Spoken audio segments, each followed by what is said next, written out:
আমি বয়োজ্যেষ্ঠজনে আনৰ হাতে অন্ন নাখাওঁ গাভৰুৰ হাতে, কিন্তু মোৰ ছোৱালীজনীৰ হাতে খাওঁ, বেলেগৰ ছোৱালীৰ নাখাওঁ, সেইটো কুপৰম্পৰা। কিন্তু অন্ন নোখোৱাৰ পৰম্পৰাটো সুপৰম্পৰা। সেইটো আকৌ পৰম্পৰাটো ভাল। কি ভাল? যে গাভৰু ছোৱালীৰ মন থিৰ নহয়, তেওঁলোকৰ মন চঞ্চল, তেওঁলোকৰ মনৰ মাজত কামনা বাসনাৰ ভাৱ থাকে। এজন ভকতে সাধনাৰ দ্বাৰা কামনা বাসনাক মাৰিছে, যদি সেই গাভৰুগৰাকীৰ সেই ভাৱনাযুক্ত মনেৰে অন্নমুঠি খায়, বুঢ়া হ'লেও 80 বছৰ হ'লেও মন চঞ্চল হৈ যাব। সেইকাৰণে সেইটো পৰম্পৰা আছে, কিন্তু কুপৰম্পৰা নাই। আমি হোটেলত চাহ আৰু চিংৰা খাম আৰু কাৰোবাৰ ঘৰত গ'লে চাহ আৰু নাখাওঁগে, এইটো কুপৰম্পৰা। সেইকাৰণে প্ৰশ্নটোৰ এটা হ'ল এই লোক পৰম্পৰা আমাৰ সমাজত আছে। এজন বয়সস্থ ভকতে য'ত ত'ত খাব নোৱাৰে, তাৰ অৰ্থ আছে। কিন্তু যদি অৰ্থ নাই, হোটেলত আপুনি খালে, একেলগে আমি দুইজনে খালোঁ, হোটেলত খালোঁ, আপোনাৰ ঘৰলৈ আহিলোঁ, মই নাখাওঁ নহয়, এইটো আকৌ ঠিক নহ'ব। এজন ৰজা আছিলে, এজন ব্ৰহ্মচাৰী পুহি ৰাখিছিলে। এদিন ব্ৰহ্মচাৰীজনৰ ওচৰলৈ ৰাণী গ'ল। ৰাণীয়ে দেখিলে ব্ৰহ্মচাৰীজনৰ চকুত কাম দৃষ্টি ৰাণীৰ প্ৰতি। তেতিয়া ৰাণীয়ে লগে লগে ক'লে, মহাৰাজ, এইজন ব্ৰহ্মচাৰী নহয়, এইজন চৰিত্ৰহীন। লগে লগে ৰজাই ধৰি আনিলে, ধৰি আনি ক'লে যে ৰাণীয়ে আপোনাৰ ওপৰত কমপ্লেইন দিছে। তেতিয়া ব্ৰহ্মচাৰীজনে ক'লে, সেইটো ময়ো ধৰিব পাৰিছোঁ, কিন্তু মহাৰাজ, আজন্ম সাধনাৰ দ্বাৰা মই কামক দমন কৰি ৰাখিছোঁ, আজি হঠাৎ মোৰ এই কামটোৱে ফেটিসাপৰ নিচিনা মূৰ তুলি কেনেকৈ আহিলে, তাক এবাৰ মাত্ৰ মোক পৰীক্ষা কৰিবলৈ সুযোগ দিয়ক। ঠিক আছে। এগৰাকী 65 বছৰীয়া বুঢ়ী মানুহে অন্ন বনাই দিয়ে, এসাঁজ খাই মাত্ৰ। ব্ৰহ্মচাৰীজনে এই বুঢ়ী মানুহজনীক মাতিলে যে, আই, তুমি যে মোক অন্ন দিছিলা, তাৰ মাজত কিবা ব্যতিক্ৰম হৈছিলে নেকি?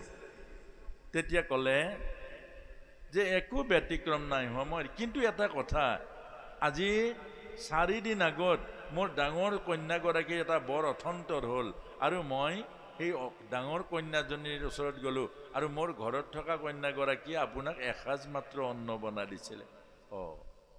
সেইগৰাকীক মাতিলে, 19 বছৰীয়া গৰাকী গাভৰু, তাক মাতি আনিলে যে, মা, তুমি কোৱাচোন বাৰু, তুমি যে মোলৈ অন্ন বনাইছিলা, তোমাৰ মন জগতখন কি হৈ আছিলে? বোলে, মই প্ৰভু, মোক সাপ দিলেও দিয়ক, মই আপোনাৰ আগত মিছা কথা ক'ব নোৱাৰোঁ। মই গাঁৱৰ ডেকাজনক ভাল পাওঁ, আৰু গাঁৱৰ বিয়াৰ বন্দোবস্ত হৈ আছে। সেই ডেকাজনে মোক সেইদিনা দুপৰীয়া লগ কৰিব বিচাৰিছিল, মোক খবৰ দিছিলে, কিন্তু আয়ে মোক হঠাৎ দায়িত্বটো দি দিলে আপোনাৰ অন্ন বনাবলৈ, আৰু মই আপোনাৰ অন্ন বনাওঁতেই ডেকাজন মোৰ মনৰ মাজত সোমাই আছিলে, আৰু সেই ভাৱনাৰে অন্ন বনাই দিলোঁ। তেতিয়া ক'লে, মহাৰাজ, আপুনি শাস্তি দিব পাৰে, অন্নৰ দোষ, এইকাৰণে অন্ন নাখায়। কিন্তু যদি কাৰোবাক দেখুৱাবৰ কাৰণে সেইটো কুপৰম্পৰা, কিন্তু নোখোৱাটো কুপৰম্পৰা, খাব নালাগে। নিজৰ বাপেকেও জীয়েকৰ হাতে খাব নালাগে যদি সাধনা কৰে। যদি সাধনা নকৰে তেতিয়াতো কথাই নাই, চব এফালৰ পৰা খাবই পাৰে। এই কথাটোকে বুজাইছে। আৰব্ধ, প্ৰাৰব্ধ, অনাৰব্ধ, বৰ্তমানৰ কাম, অতীতৰ কাম আৰু ভৱিষ্যতৰ কাম, এই 3টা ফল আমাৰ জীৱনলৈ আহে। আগৰ কাম কৰাৰ ফল এই জন্মত ভোগ কৰিম, অহা জন্মত আজিৰ কাম কৰা অহা জন্মত ভোগ কৰিম। সেইকাৰণে ভাল কাম কৰক, অহা জন্মটো সুখৰ হ'ব, আৰু বেয়া কাম কৰক, অহা জন্ম দুখৰ হ'ব। আৰব্ধ, প্ৰাৰব্ধ আৰু অনাৰব্ধ, এই 3টা কৰ্মৰ ফল আমাৰ লগত থাকে, ইয়াকে সংস্কাৰ বুলি কয়। গতিকে আৰব্ধ মানে আগৰ জন্মৰ কৰ্মৰ ফলত এই জন্ম ভোগ কৰিছোঁ, আৰু এই জন্মৰ কৰ্মৰ ফল অহা জন্মত ভোগ কৰিম। গতিকে সাৱধান, যি খেতি কৰে ফল সেই খেতিয়ে পাব। গতিকে খেতিটো ভাল কৰক, বেয়া খেতি নকৰিব, নহয় জানো? প্ৰেমৰ বেপাৰ কৰক, মৰম চেনেহ ভাল পোৱাৰ বেপাৰ কৰক, হিংসাৰ বেপাৰ নকৰিব, কেলে পিছৰ জন্ম সাপ বা কুকুৰ হ'ব লাগিব। প্ৰশ্ন কৰাজন সুন্দৰ, আৰু এইটো গীতাৰ এজন ভকতে হ'ব, আৰু তেখেতে গীতাৰ সুন্দৰ প্ৰশ্নখিনি কৰিছে, আৰু এইখিনি চমুকৈ এইখিনি কৈছোঁ। ভুল ত্ৰুটি যদি হৈছে এতিয়া নকয়, অহা দিনত আমাক ক'ব যিকণ আমাৰো যদি কথাখিনি কওঁতে ভুল হৈছে আপুনি আমাক সোঁৱৰাই দিব। কৃষ্ণ।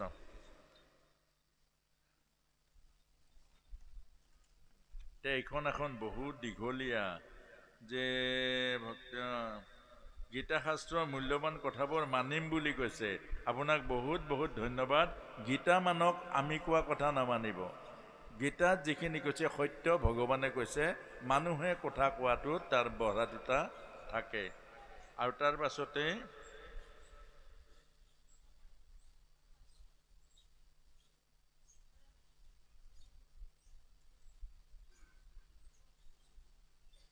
আৰু দুই এজনৰ কাৰণে পাঠ কৰিব নাপায় বুলি কোনোবাই কৈছে।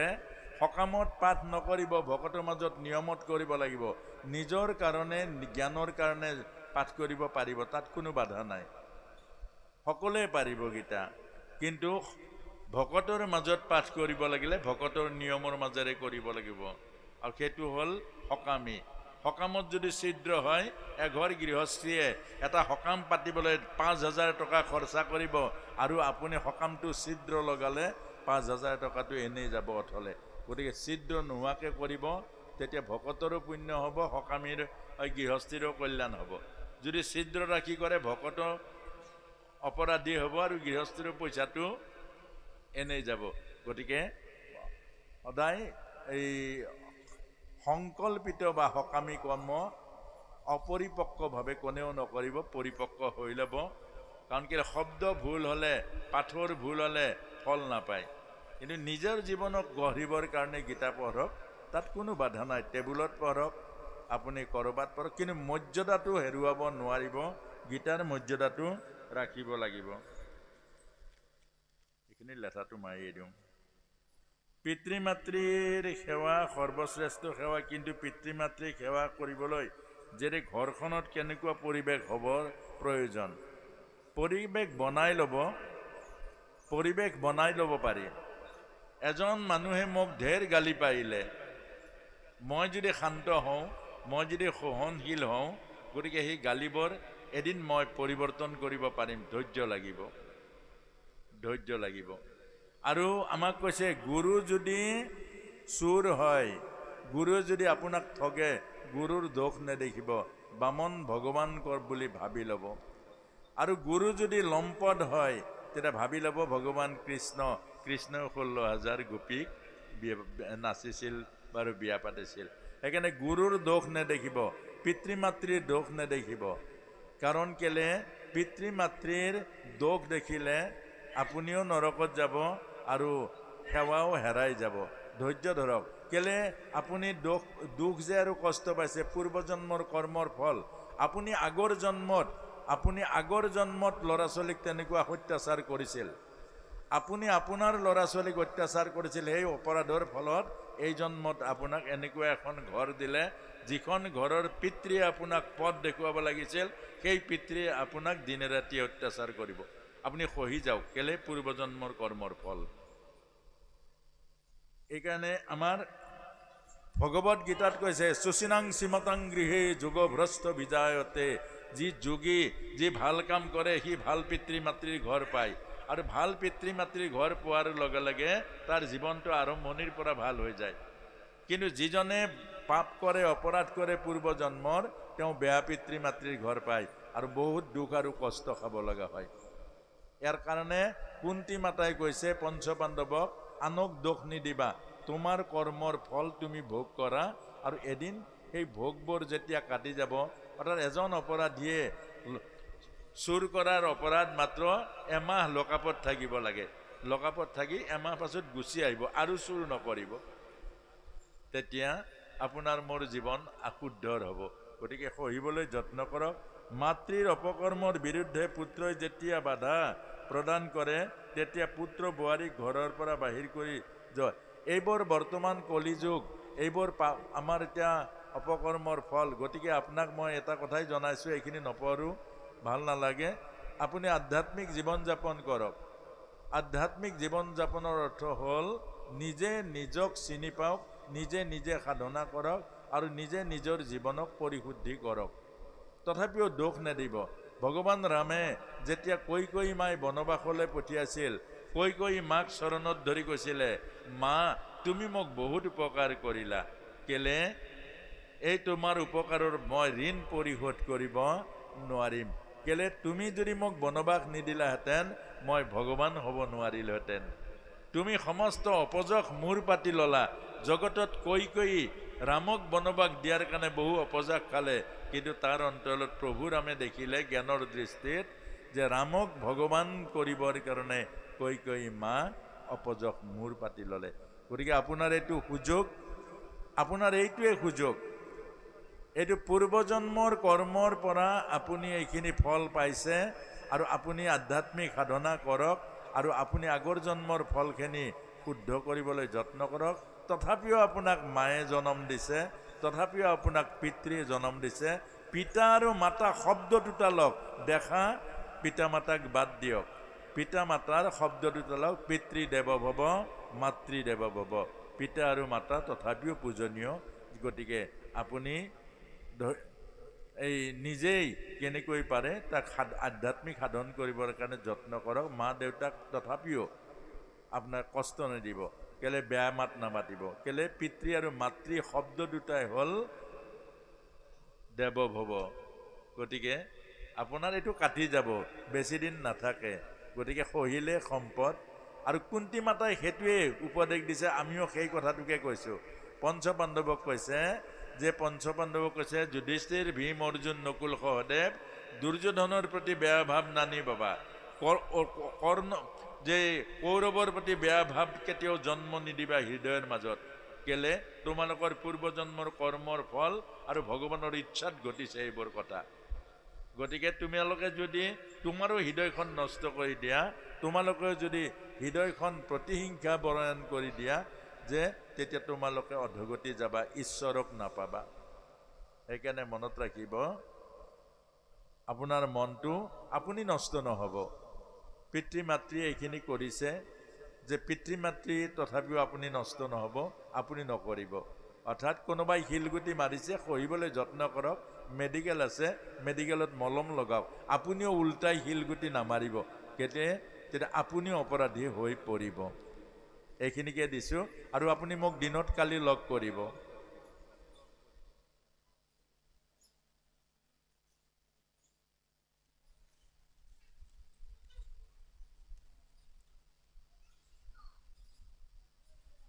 যেবে হিংসা দেখিয়া সকামৰে নেৰে, নিষ্কাম কৰ্মতো হিংসা আশ্ৰয় বিস্তাৰে।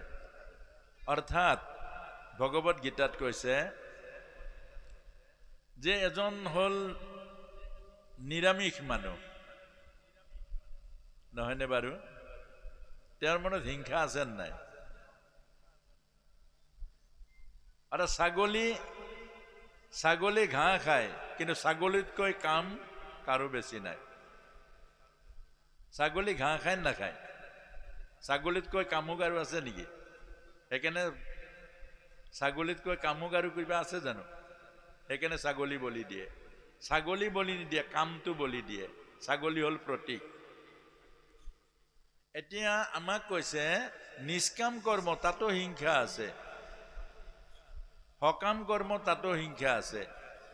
এতিয়া আপুনি হিংসা বুলি এৰিব জানো? পানী খালে, পানীটো জীৱ নাই জানো? আছে নাই?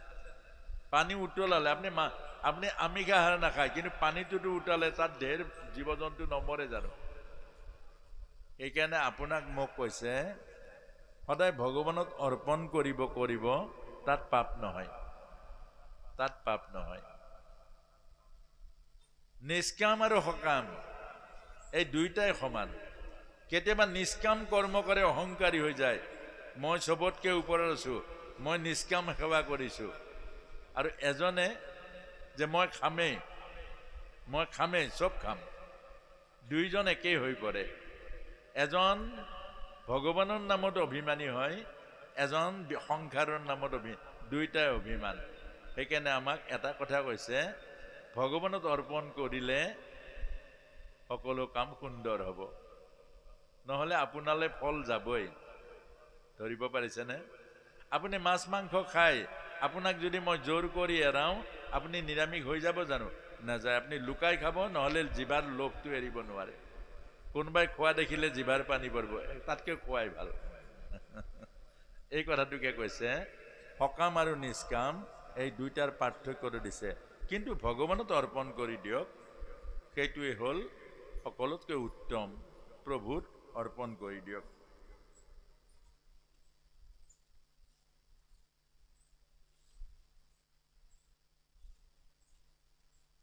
সীতাৰ চৰিত্ৰৰ ওপৰত ৰামৰ কিয় বিশ্বাস?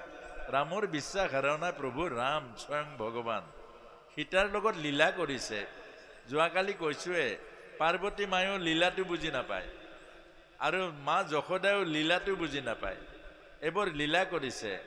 যেতিয়া প্ৰভু ৰাম দণ্ডুকা অৰণ্য পাইছিলে আৰু সেই দণ্ডুকা অৰণ্যত পাওঁতেই তেতিয়া প্ৰভু ৰামে সীতাক মাতি নি ক'লে যে ইয়াৰ পাছত আমি পঞ্চৱতী বন পাম, তাৰ পৰা তোমাৰ আৰু মোৰ লীলা আৰম্ভ হ'ব।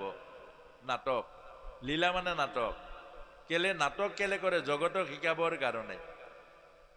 আৰু সেই পঞ্চৱতী বনতে একুৰা অগ্নি প্ৰজ্বলন কৰিলে, লক্ষ্মণক পঠিয়াই দিলে খৰি আনিবৰ কাৰণে। লক্ষ্মণ ভাই যেতিয়া খৰি আনিবলৈ গ'ল, তেতিয়া একুৰা অগ্নি প্ৰজ্বলন কৰিলে আৰু অগ্নিৰ মাজেৰে সীতা পাৰ হৈ আহিলে। আচল সীতা অগ্নিত জমা দিলে, নকল সীতা ৰাৱণে হৰণ কৰিলে। এতিয়া যে এই ধুবিৰ কথা বিশ্বাস কৰিলে, কেলে? আগৰ জন্মত এই ধুবিটো এটা ভাটৌ আছিলে। ভাটৌ আৰু ভাটৌনী দুইটাই কথা পাহাৰৰ টিলা এটাৰ ওপৰত সেই বিশ্বমিত্ৰ বাল্মীকিয়ে লিখা ৰামায়ণ শুনিলে। তেওঁলোকে শুনি সেই পাহাৰৰ টিলাৰ ওপৰত দুইটাই আলোচনা কৰে যে সীতা কেনেকৈ ৰাৱণে হৰিব, কেনেকৈ ৰামৰ পত্নী হ'ব। সীতা আৰু লগৰীয়াসকলে সেই অৰণ্যতে ঘূৰি আছিলে আৰু থাকোঁতে লগৰীয়া এগৰাকী, সীতাৰ লগৰীয়া সখীয়াগৰাকী শুনিলে। শুনি ক'লে, সীতা সীতা সীতা সীতা, তোমাৰ কথা খুব ভাটৌজনী এনেকৈ কৈ আছে বোলে, তুমি হেনো এনেকুৱা ৰামৰ পত্নী হ'বা, তোমাক হেনো ৰাৱণে হৰণ কৰিব, তোমাৰ নাম লৈ লৈ কৈ আছে। ভাটৌটো ধৰি আনিলে দুইটাকে। দুইটাক যেতিয়া ধৰি আনিলে, তোমালোকে এইবোৰ কথা কেনেকৈ শুনিলা, কেনেকৈ জানিলা, কেনেকৈ? তেতিয়া ক'লে যে এনেকুৱা আশ্ৰম এখন আছে, তাত বাল্মীকি নামৰ এজন ঋষি আছে আৰু তেওঁ শিষ্যসকলক সেই কথাবোৰ কয়, আমি তাতে শুনিছোঁ। তেতিয়া ক'লে যে তোমাক মই লৈ যাম। অৰ্থাৎ মাইকী ভাটৌটোক কৈছে, তোমাক মই লৈ যাম, আমাৰ তাত থাকিবলৈ কথাবোৰ সঁচা নচা প্ৰমাণ চাম। এইজনে ক'লে, পুৰুষজনে ক'লে যে তুমি নিনিবা, কাৰণ এওঁ গৰ্ভৱতী, এওঁৰ সন্তান সম্ভৱা, গতিকে সন্তানটো জন্ম হোৱাৰ পাছত আমি যাম তোমাৰ তাত। সীতাই নামানিলে আৰু ল'লে, আৰু লোৱাৰ পাছতে এই ভাটৌজনী মৰি থাকিলে। অৰ্থাৎ মুক্ত জীৱনৰ পৰা বন্ধন জীৱনলৈ কেতিয়াও নাযায়, গতিকে মৰি থকাই ভাল। তাতে এতিয়া এই ভাটৌটোৱে, মতা ভাটৌটোৱে খাও দিলে যে আমাৰ মুক্ত জীৱন যেনেকৈ আমাক বিচ্ছিন্ন কৰিলা, এই বন্ধন আমাক মুক্ত কৰিলা, এদিন তুমিও ৰামৰ লগত তোমাৰ সম্পৰ্ক হেৰাই যাব, দুখ খাব। সেইজনে হ'ল ধুবি। সেই আত্মাটোৱে গৈ ধুবি হ'ল আৰু সেই ধুবিৰ কথাতে প্ৰভু ৰামে, অৰ্থাৎ কাৰ্যৰ কাৰণ আছে আৰু কাৰণৰ কাৰণে কাৰ্য আছে। প্ৰতিটো ঘটনাৰ অন্তৰালত এটা এটা কাৰণ সোমাই আছে। এতিয়া সেইকাৰণে ৰাৱণ বধ কৰি সীতাক অগ্নি পৰীক্ষা কৰিছিলে। কেলে? সেই আচল সীতা আকৌ লৈ আনিলে, নকল সীতা অগ্নিত জমা দিলে।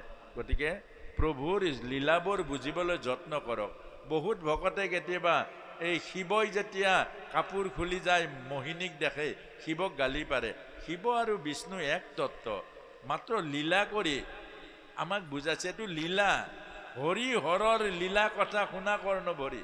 কেতিয়াবা এইবোৰ পঢ়িলে ভকতসকলে শিৱক বৰ নিন্দা কৰে, মনটো ভাল নালাগে। শিৱ বৈষ্ণৱানাং যথা শম্ভু, 12জন বৈষ্ণৱৰ এজন বৈষ্ণৱে হ'ল মূল শিৱ। লীলাবোৰ বুজা, এইবোৰ চব লীলা, এইবোৰ হ'ল লীলা। আৰু সেইকাৰণে প্ৰভু ৰামৰ মাজত অকল লীলাহে আছে, তাত কোনো কথা অবিশ্বাসটো নাই। গতিকে আমাৰ ভগৱান কৃষ্ণই যেতিয়া গোপবালকসকল লৈ গ'ল ব্ৰহ্মাই, যেতিয়া গৰু পোৱালিবোৰ লৈ গ'ল ব্ৰহ্মাই, মায়াৰ শয্যাত সোমালে, তেতিয়া কান্দা নাই জানো? দাদা বোলাই গৰু হেৰাল কোন মনে, বিচাৰি বিচাৰি খালো হাবাথুৰি, নাপালো একো সন্ধানে। কান্দা নাই জানো? কন্দাৰ পাছতে কি কৰিল? সেইটো মানৱীয় লীলা। তাৰ পাছত ক'লে নেকি যে ব্ৰহ্মাই মোক চলনা কৰি গৰুবোৰ লৈ গ'ল, মোৰ পৰাই সেই গোপবালকক সৃষ্টি কৰিম আৰু মোৰ পৰাই গোবৎস সৃষ্টি কৰিম। আৰু তাৰ মানে কি? এইটো লীলা নহয় জানো? আপুনি ব্ৰহ্মাক গালি পাৰিব জানো? পাছত গৈ ব্ৰহ্মা আহি আঁঠু ল'লে, ক'লে ব্ৰহ্মা তুমি মোৰ কাৰ্যত সহযোগ কৰিলা, গতিকে যোৱা, তোমাৰ কোনো দোষ নাই। এইটো লীলা। গতিকে প্ৰশ্নকৰ্তালে আকৌ ধন্যবাদ থাকিলে। তাৰ পাছতে প্ৰশ্ন কৰিলে মানে কি হয়, এইখন এই আচল কথাটো ক'বালে থাকিয়ে যায়। এতিয়া আহিছে আধ্যাত্মিকতা আৰু ধৰ্মৰ মাজত পাৰ্থক্য। এইটো এটা বৰ সুন্দৰ কথা। ধৰ্ম 4 পুৰুষাৰ্থ, ধৰ্ম অৰ্থ কাম মুখ্য, শৰীৰ মধ্য খলু ধৰ্ম সাধনম। শৰীৰ ৰক্ষা কৰাটো প্ৰথম ধৰ্ম। ধৰ্ম হ'ল শৰীৰ আৰু মনৰ মাজেৰে হয় 4 পুৰুষাৰ্থ। আধ্যাত্মিকতা হ'ল 5ম পুৰুষাৰ্থ, ঈশ্বৰৰ কৃপা। ঈশ্বৰৰ কৃপা মানুহে পাব নোৱাৰে, ঈশ্বৰে কৰিব পাৰে। সেইকাৰণে আধ্যাত্ম জগতখন হ'ল ঈশ্বৰৰ ওপৰত নিৰ্ভৰশীল আৰু ধৰ্মৰ জগত হ'ল কৰ্মৰ ওপৰত নিৰ্ভৰশীল। দান দিয়া পুণ্য হ'ব, কাৰোবাক ঠগা পাপ হ'ব। সেইকাৰণে ধৰ্ম জগতখন হ'ল উত্থান পতন আছে, পাপ আৰু পুণ্যৰে ভৰা। আৰু ঈশ্বৰৰ জগতখন হ'ল, আধ্যাত্ম জগতখন হ'ল ঈশ্বৰৰ কৃপাৰে ভৰা। এবাৰ মৰম কৰে যদি, আৰু সেই মৰমৰ পৰা বঞ্চিত হ'ব নালাগে। যেনেকৈ প্ৰহ্লাদে 5 বছৰ বয়সতেই জীৱনৰ সৰ্বোচ্চ মোক্ষ প্ৰাপ্তি হ'ল, নিসিংহ মুৰাৰীৰ কৃপা পালে। আৰু যেনেকৈ ধ্ৰুৱই অনন্ত ধামত, ধ্ৰুৱলোকত আজিও জিলিকি আছে, তাৰ পৰা পতন নহয়। সেইটোৱে হ'ল আধ্যাত্মবাদ আৰু ধৰ্মৰ যিটো আচৰণ বা ধৰ্মৰ যিটো ধাৰা। গতিকে প্ৰশ্নকৰ্তালৈ পুনৰ সকলোকে ধন্যবাদ। প্ৰশ্নখিনি ভালেই। এতিয়া আৰু এখন আছেনে? এতিয়া গীতা থাকিছে বাৰু। এতিয়া আৰু হেৰি, আৰু এতিয়া আজি আৰু নালাগে, কালি কিবা যদি আছে দিব।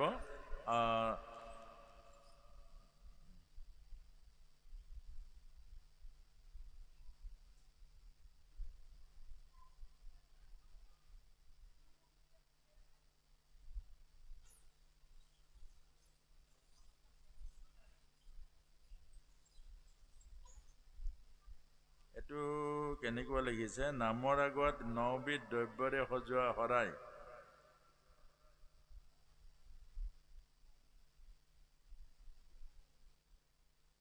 সাধাৰণতে প্ৰশ্নটো হ'ল, আমাৰ মানে নামৰ শৰাইৰ কথা কৈছে নেকি?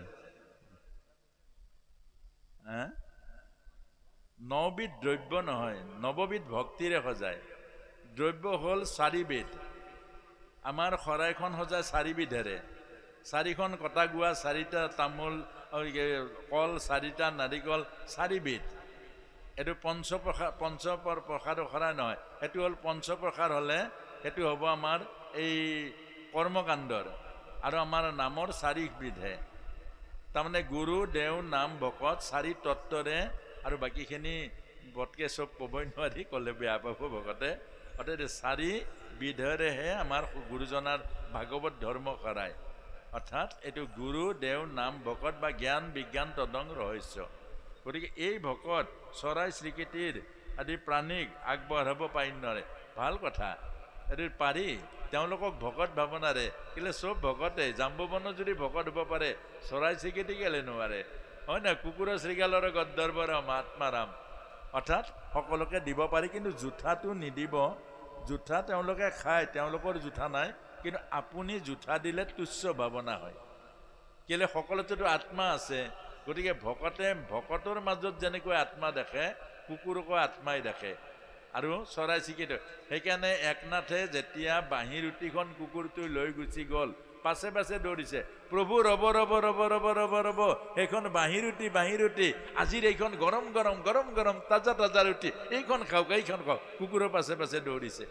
অৰ্থাৎ ভকতে আত্মা দেখে, দেহ নেদেখে। সেইটোকে কৈছে ভক্ত। আৰু সেইকাৰণে আত্মাকে পৰমাত্মা দেখে, চবতে পৰমাত্মা দেখে। এয়াই হ'ল ভকত। সেইকাৰণে মহটোও ভকতে নামাৰে, কেলে? মহো হ'ল আত্মাৰূপী পৰমাত্মাৰ অংশ। গতিকে সেইকাৰণে ভকতৰ এই জুঠা প্ৰসাদটো দিলে তুচ্ছ ভাৱনাটোৱে হয়। গতিকে এভাগ আপোনাৰ মৰম লাগিছে, কুকুৰ এটাও আছে, ধৰি লওক অকণমান পায়স তাক এক্সট্ৰাকৈ দি দিয়ক, কেলে সেইজনো ভকত। কিন্তু সংসাৰী লোকে ভকত নেদেখিব, কুকুৰ দেখিব, আপুনিতো ভকত, আপুনি কুকুৰ দিয়ক, পাপ নালাগে, খালি জুঠা নকৰিব। কালি যে কৈছিলোঁ প্ৰসাদ কেতিয়াও নগছকিব, নামঘৰত প্ৰসাদ নেপেলাব, যিয়ে প্ৰসাদ গছকে আগৰ পুণ্য আৰু ভক্তি নষ্ট হৈ যায়। শৰণ ভজন কিয় ল'ব লাগে? এইটো থাকক আৰু দেই। শৰণ ভজন কিয় ল'ব লাগে মানে দুটা কথা আছে। শৰণ মানে অহংকাৰ মাৰিবলৈ ল'ব লাগে, ভজন ভগৱানৰ লগত পূজা যোগ হ'বলৈ লাগে। শৰণ অহংকাৰ মাৰিবলৈ লাগে। শৰণৰ অৰ্থ কি? এই স্বৰূপী শৰীৰটোৰ ভিতৰত থকা আত্মাক ঊৰ্ধ্বগামী কৰিবৰ কাৰণে। এই শৰীৰৰ অহংকাৰ যেতিয়ালৈকে থাকে শৰণ নহয়। মানে এই শৰীৰটো মৰা ভিতৰত আছে আত্মা, স্বৰূপী শৰীৰৰ মাজৰ পৰা আত্মাৰূপী জীৱক ঈশ্বৰমুখী কৰাটোৱেই হ'ল শৰণৰ মূল তত্ত্ব আৰু অৰ্থ। ভজনৰ অৰ্থ হ'ল আমাৰ বহুতে ভাত খোৱা বুলি কয়, নহয়। ভজনৰ অৰ্থ হ'ল ভগৱানৰ লগত লগ লগা, ভগৱানৰ লগত সম্পৰ্ক কৰা। অৰ্থাৎ সেইকাৰণে ৰামকৃষ্ণ পৰমহংসৰ ওচৰত গৈ বিবেকানন্দে আপুনি ভগৱানক দেখিছে? বোলে দেখিছোঁ। আৰু সেই ভগৱানৰ ওচৰত অৰ্থাৎ ৰামকৃষ্ণৰ ওচৰত শৰণ ল'লে বা ভজন ল'লে আৰু ভগৱানক দেখা পালে। গতিকে আপোনাক কৈছে যি গুৰুৱে ভগৱানক দেখিছে সেই গুৰুৰ ওচৰত ভজন লওক, গুৰুৱে ঈশ্বৰ দেখুৱাব। আৰু যি গুৰুৱে ঈশ্বৰ নেদেখুৱাই এই গুৰু বাদ দিয়ক। অৰ্থাৎ বলি মহাৰাজে শুক্ৰাচাৰ্যক বাদ দিছে, ঈশ্বৰৰ নেদেখুৱাই, সকাম কৰ্মবোৰ দেখুৱাই শুক্ৰাচাৰ্যই। সেইকাৰণে শুক্ৰাচাৰ্যক বাদ দি বিষ্ণুক দান দিছে। অৰ্থাৎ আপোনাক মোকো কৈছে ভজনৰ অৰ্থ হ'ল ভগৱানক ভজা, ভজ ধাতুৰ পৰা আহিছে, সম্পূৰ্ণ ভগৱানৰ হৈ যোৱা, সম্পূৰ্ণ ভগৱানৰ লগত একাত্ম হৈ যোৱা, চাৰেণ্ডাৰ হৈ যোৱা, এইটোৱে হ'ল ভজন। আৰু সেইকাৰণে শৰণ ভজনটো লাগে। ভগৱানক পাবলৈ ভজন, পুজিবলৈ ভগৱান, জানিবলৈ চিনিবলৈ ভজন, আৰু শৰণ হ'ল অহংকাৰ মৰা। কোনো ব্যক্তিৰ পিতৃ মাতৃ বা ঘৰখনৰ কোনোবা এজন সদস্য ঢুকালে বছৰলৈ নামঘৰলৈ যাব নাপায় নেকি? 100 বাৰ পায়। 11 দিনৰ দিনা ভকতে শুদ্ধ কৰে, অৰ্থাৎ নিয়ম মতে শূদ্ৰৰ এমাহ, বৈশ্যৰ 15 দিন, ক্ষত্ৰিয়ৰ 13 দিন, ব্ৰাহ্মণৰ 11 দিন। এইটো শাস্ত্ৰসন্মত। ব্ৰাহ্মণৰ 11 দিন আৰু ক্ষত্ৰিয়ৰ 13 দিন, বৈশ্যৰ 15 দিন, শূদ্ৰৰ এমাহ। আপোনালোক বৈশ্য চব, কৃষি গোৰক্ষ আৰু বাণিজ্য বৈশ্য কৰ্ম, আৰু সেই 13 সমস্তৰ 15 দিন, এইটোৱে সত্য। গতিকে 15 দিনত ভকতে যেতিয়া শুদ্ধ কৰিলে ভকতে, তাৰ পাছত আপুনি নামঘৰলৈ যাব পাৰিব, সকাম খাবলৈ যাব নোৱাৰে, বিয়া খাবলৈ যাব নোৱাৰে, পিকনিক খাবলৈ যাব নোৱাৰে, 1 বছৰীয়া শোক দিৱস, পিকনিক খাবলৈ যাব নোৱাৰে, কাৰোবাৰ নিমন্ত্ৰণী খাবলৈ যাব নোৱাৰে, ফূৰ্তি কৰিবলৈ যাব নোৱাৰে, যে ক'ৰবাত এই সংস্কৃতিৰ এইবিলাকলৈ যাব নোৱাৰে। নামঘৰৰ আৰু ভগৱানৰ নাম 24 ঘণ্টাই পাৰে। ঈশ্বৰক পাহৰিলে জীৱন মৰা আৰু বাচাৰ কি অৰ্থ থাকিলে? ঈশ্বৰৰ লগত সম্পৰ্ক সদায় থাকিব লাগিব। কিন্তু ৰাইজৰ আমাৰ কথা আছে যে আপোনাৰ যে জ্যেষ্ঠজন ঢুকালে আপুনি অন্তত মূল কামভাগ নল'ব। কেলে? আপোনাৰ এবছৰীয়া শোক দিৱস আছে, যে দেউতা বা মা আমাৰ গুৰু নহয় জানো? গতিকে এবছৰলৈ মূল কাম ৰাইজৰ নকৰিব, নামঘৰলৈ যাব। আমাৰ বহুতে এই কথাটো কয়, এবছৰলৈ চাকি নজ্বলায়, নামঘৰলৈ নাযায়। বহুতে ভালেই পায় আৰু এনেও বেয়াই পায় নামঘৰলৈ যাবলৈ, বোলে গাখীৰতে মহৰ ঘুটি আৰু এইবাৰ। কিন্তু পিকনিক খাবলৈ যায়, বিয়াৰ নিমন্ত্ৰণ খাবলৈ যায়, ভোজ খাবলৈ যায়, উল্টা। আৰু এইটো কথা ক'লেও নুশুনে। কেলে? ভোজ খোৱাটো কেলে বাদ দিব? সেইটো যে প্ৰিয়। নামঘৰলৈতো অপ্ৰিয়, নযোৱাই ভাল, কাৰণ গ'লে দিগদাৰীহে। আৰু বহুতেতো নামলৈ নাযায়, নাম হয়, নাম পাতে, নামলৈ মাতে, বাহিৰত বহে বেঞ্চত, নামলৈ নাহে। নাম গাই 10 জনে, প্ৰসাদ খায় 50 জনে, কেলে? বাহিৰত খায়। নাম নগোৱাকৈ প্ৰসাদ খোৱা, কাম নকৰাকৈ ঠিকাদাৰৰ বিল লোৱা, দুইটাই পাপ। কাম নকৰাকৈ ঠিকাদাৰে যদি বিলখন লৈ লয়, ঠিকাদাৰৰ পাপ যেনেকৈ হয়, নামলৈ মতা ভকতে যদি নাম নগোৱাকৈ প্ৰসাদ খায়, পাপ হয়। আকৌ এটা ডাঙৰ পাপ, যে যি ভকতে গোলকৰ পৰা নাম নমাই আনি নামৰ প্ৰসাদ দিয়াৰ পাছত ভকতে প্ৰসাদ লোৱা নাই, বাহিৰত থকা সকলে প্ৰসাদ খাই আদায়। আজিকালি 2-4জন ভকতেও এইটো সুবিধা লয়। আমাৰ ফালে গৈছো, আপোনাৰ সবক নাই কোৱা যে এই ভিতৰত বহিলে বহুত দেৰি লাগিব, প্ৰসাদ খাওঁতে খাওঁতে আজ্ঞা দিওঁ, সেইকাৰণে বাহিৰতে বহো। মহাপাপ লাগিব, এনেইতো পাপ লাগে, এতিয়া মহাপাপ। যি ভকতে আপোনাক নাম নগোৱাজনক প্ৰসাদ দিছে, যি ভকতে প্ৰসাদ লোৱা নাই, আপুনি আগত টুপুককে খালে, পাপ লাগিব নাই? মহাপাপ লাগিব। আজিৰ পৰা নাখাব। নাম গাবলৈ মাতিলে নামত বহিব, যদি নামত বহিব নোৱাৰে নাহিব, ঘৰত কাম কৰিব। নামলৈ মাতিলে নাম নাগায়, ভাগৱতলৈ আহি ভাগৱত নুশুনে, গীতালৈ আহি গীতা নুশুনে, কেলে আহে? পাপ লগাবলৈ আহে, নাহিব। ঘৰত শুই থাকিব, ঘৰত কাম চাম আছে, কৰিব, ভাল লাগিব, দেহাটোও আৰাম পাব, কাম চাম কৰিলে কিবা এটা কাম হ'ব। গতিকে এই কথাটোৱে আমাক কৈছে। আৰু প্ৰশ্নকৰ্তাজনৰ প্ৰতি ধন্যবাদ। বৰ্তমান এইখিনি কথা মই জৰুৰী বুলি ভাবোঁ। মানুহৰ জন্ম মৃত্যু, চোৱা, ঘৰখন আৰু বংশ, আচলতে বংশটো চোৱা নহয়, বাকীবোৰ চোৱা। বাকী মানুহ মৰিলে ব্ৰত খাতে মানে কি? অন্ন নাখায়, পিঁয়াজ নাখায়, এই মাছ মাংস নাখায়, হয় নহয়? মাছ মাংস খোৱা মানুহ এজনক চুলে ব্ৰত ভাঙিব, সেইকাৰণে নুচুৱে। বাহিৰত যে নলায়, কেলে নলায়? যে মাছ মাংস খোৱাজনে চুই দিব, ব্ৰত ভাঙিব। সেইটোহে সত্য। আমি উল্টাকে বুজো যে মই কেনেকৈ চোৱা হলো। নহয়, আপুনি ব্ৰত কালি আছে, অৰ্থাৎ আপুনি ব্ৰত কৰে। যে গুৰু গোসাঁইসকলে যে বেলেগৰ ঘৰত পাকঘৰত নাখায়, কেলে? আপোনাৰ সবে পাকঘৰত মাছ মাংস খায় কাৰণে তেওঁ গণটো পাব, ঘ্ৰাণে নং অৰ্ধভজনং। যদি ভকতক স্পৰ্শ কৰে, চুৱে, মহাপুণ্য হয়। আৰু এজন ব্ৰত কৰা মানুহে যদি ব্ৰত নোহোৱা মানুহজনক চুৱে, ব্ৰত ভাঙে। এইকাৰণেহে চুব নালাগে। গতিকে এই কথাখিনি মানিব, ধৰ্মই কোৱা কথাখিনি মানিব। তাত কোনো যুক্তি নাই, তাত উদ্দেশ্য আছে, তাত বিজ্ঞানসন্মত। কেঁচুৱা জন্ম পালে, কেলে চুৱা লাগিলে? কেঁচুৱা জন্ম পালে ভালেই হ'ল। যদি আমাক কয় যে কেঁচুৱা জন্ম পালে 11 দিনলৈকে কোনেও চুব নালাগে, যদি লাগে বুলি কয়, চবে গৈ কেঁচুৱা চুই তাক মানে একেবাৰে ভাইৰাছ সোমাই দিব। ক'ৰ পৰা গৈ যেনে তেনেকে চুই দিব, কেঁচুৱাটো গৈ ভাইৰাছ সোমাব। সেইকাৰণে কেঁচুৱাটোৰ গাত যাতে বেয়া বস্তু সোমাব নোৱাৰে, কেঁচুৱাটোক জীয়াই তীয়ে যাতে চুব নোৱাৰে, সেইকাৰণে আমাৰ ধৰ্মই কৈছে। সৰ্বসাধাৰণ মানুহ সেইবিলাকতো নামানে, সেইকাৰণে ধৰ্মই কৈছে চুব নাপায়। তেতিয়া আৰু নুচুৱে, আৰু গাঁঠিটো দি লৈছে।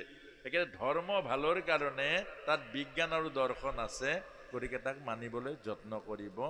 আৰু পিতৃ মাতৃৰ কাৰণে যদি কষ্ট নকৰে, সেই পিতৃ মাতৃয়ে আপোনাক কিমান কষ্টেৰে তুলি ডাঙৰ দীঘল কৰিছে।